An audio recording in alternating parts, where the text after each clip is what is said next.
So guys, Season 23 po, continuation po. Season 23 ng What is Written Truly Happened.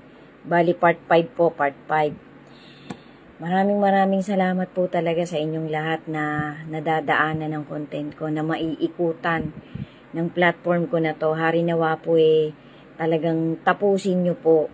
Tapusin nyo po mula part 1 hanggang final part. Yan lang naman po ang ipinapakiusap ko sa lahat ng nakakakita ng mga content ko. Magmadali na po tayo guys. Magbigay na po tayo ng kabutihang maibibigay natin sa kahit kaninong tao. Kamag-anak ba natin, kaibigan man natin, ibang tao man ito. Magtawid na po tayo ng magtawid guys. Mag-ipon na po tayo ng mag-ipon. Kung napakarami po nating means, may pera tayo, may lakas tayo, mayroon tayong mga material things, meron tayong spiritual motivation, itawid na po natin ang itawid, ibigay na po natin ang ibigay wholeheartedly.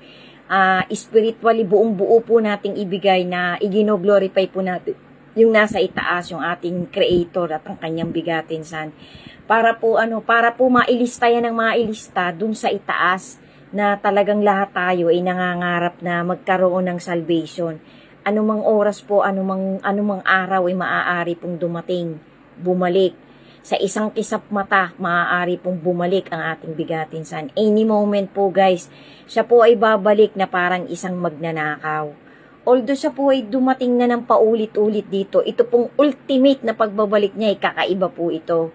Kasi iaahon niya po yung mga chosen. Sana po lahat tayo mapasama dun sa chosen.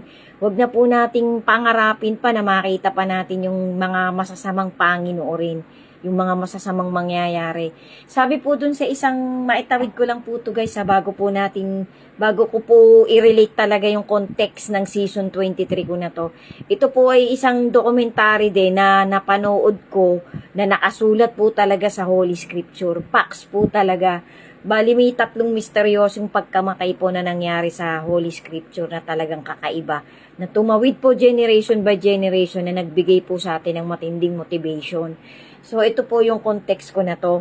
So maitawid ko lang po. Sabi po kasi dun sa napanood kong isang documentary, ito po itinawid din ng matutuwid na mga ngaral na pinagkakatiwalaan ko rin po. Yung iba po galing sa ibang bansa, yung iba po galing din dito sa atin sa Pilipinas. Sa bawat araw daw po nalilista na mga pagyanig ng mundo halos naglalaro po sa 200 hanggang 300 na beses na nagkakaroon ng kakaibang lindol sa iba-ibang parte ng mundo.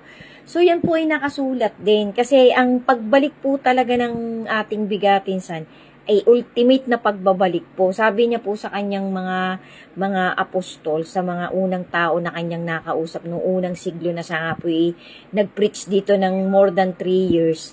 Sabi niya po ipaghanda niyo ako ng daang lalakaran ko. Malalim po ang ibig sabihin nun guys, napakalalim po.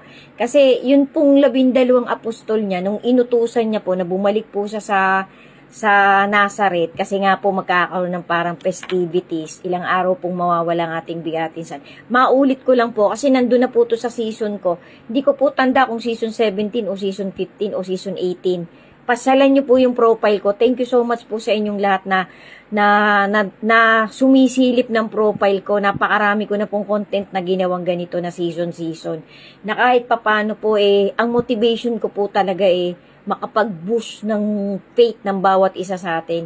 Kasi kailangan po talaga guys, kapitan po natin yung faith natin. Kasi ang faith po ay powerful. Yan po ay pangahawakan natin sa pinaka-critical na mangyayari dito sa humanity, dito sa huling generation ng buhay natin. Nandun na po talaga tayo. Yung trajectory pong tinatahak natin papunta sa climax ng tribulation, ng great tribulation na sinabi din po ng ating creator ng bigatin san, kasi lahat po ng namumutawing salita sa bigatin san ay galing po sa kanyang ama, sa Diyos Ama nating lahat. sa infinite God. Sila po, pareho po silang creator, yung mag-ama po na yan.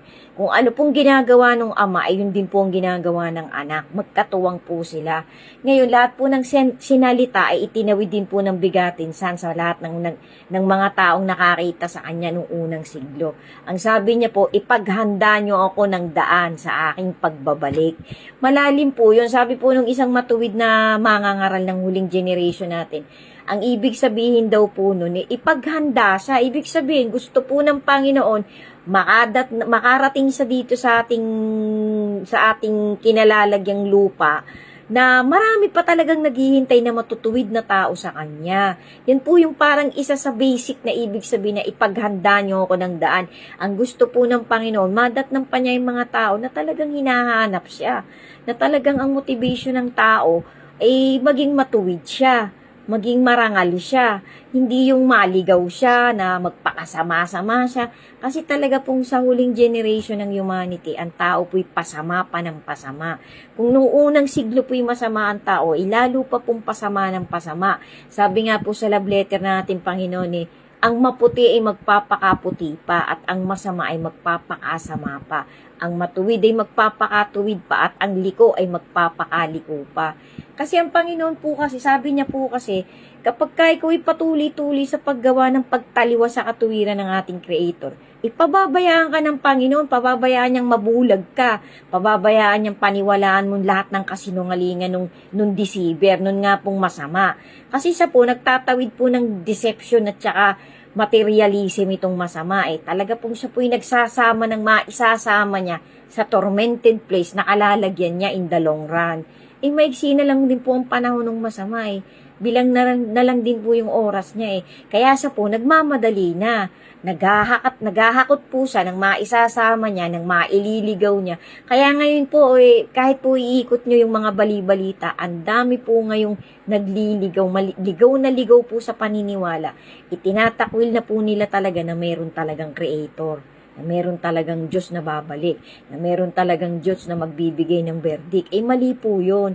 Inililigaw po nung masama na sinasabi niyang hindi totoo yan, ganyan. Kasi ang mga bali-balita po ngayon, kakaiba na guys mga pangyayari Kasi nandun na po talaga tayo sa tinatahak na po natin, nakailang hakbang na po ang tribulation. Papalapit na po ng papalapit ang huling generation sa gitna, sa climax hanggang dulo. Bago po dumating yung dulo, magkakaroon na po ng rapture. Magkakaroon na po ng pag-angat. Kasi kailangan po maiangat na. Sabi nga po dun sa Revelation, kapag natataka na, kapag tapos ng tataka ng mga anghel yung pinatatataka ng Creator natin, na yun po yung manggagaling yung mga taong yun sa Israel. Yung pong 144,000, yun po yung mga taong talagang nagpakabanal, hindi lumihis ng daan. Yun po yung tatatakan. Pagkatapos po ng pagtatatak na yun, i-rapture na po. Magkakaroon na po ng pag-angat. Sana po, pangarapin natin na mapasama tayo doon sa iaangat. Yung hindi tayo maiiwan dito na masasaksihan pa po natin ng iba-ibang pangyayari.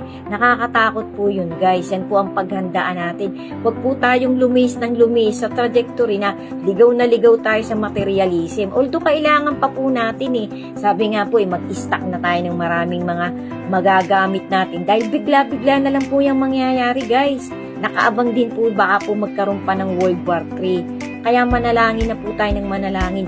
Hingin po natin ng hingin araw-araw na tayo buhay at malakas pa yung lingap, yung pagliligtas, yung pagkalinga ng ating Creator. Kasi tayo po mismo hindi natin kayang ingatan ng sarili natin. Hindi natin kayang pangatawanan sa sarili natin, maililigtas tayo ng mga pera natin, ng kayamanan natin, ng lakas natin, ng talino natin. Hindi po yan mangyayari. Kailangan po natin talaga ang milagrong ibibigay sa bawat isa sa atin. Yan po ay facts na facts, kahit po i-research pa natin yan. Sana po guys talaga nakakapagtawid ako sa inyo ng maliit na motivation na makakapagpaboost pa po ng tiwala natin at pagmamahal at lingap ng hinihingi natin dun sa nasa itaas na talagang magliligtas sa atin. Sundan nyo pa po, umpisahan ko na po itong context ng ng season 23 ko na to. Part 5 na po to. Thank you so much po sa inyong lahat. Sana po tapusin nyo mula part 1 hanggang final part.